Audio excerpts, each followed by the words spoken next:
Prenez soin de vous physiquement. D'accord?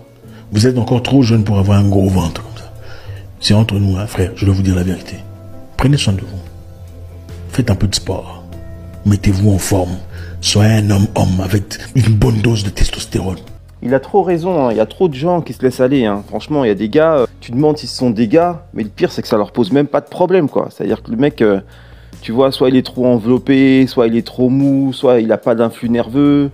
Mais c'est pas normal, tu vois. Un garçon, ça doit avoir un peu d'influx nerveux, ça doit être tonique, il faut un peu de virilité, quoi.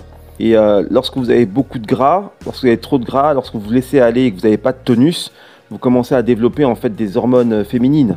Donc votre corps, il se féminise en fait, quelque part. Quand vous devenez mou et tout, votre corps, il se féminise. Donc il faut, si tu es un homme, il faut que tu masculinises ton corps en fait. Il faut que tu le virilises. Il faut travailler pour ça, il faut le travailler, il faut le maintenir, il faut le garder dans sa condition d'homme. Il ne faut pas le négliger.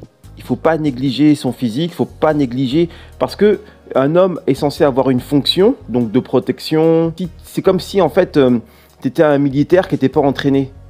Genre, tu es censé protéger le pays, mais tu fais que de passer ta vie au McDo. Le jour où il y a la guerre, tu ne sers à rien en fait.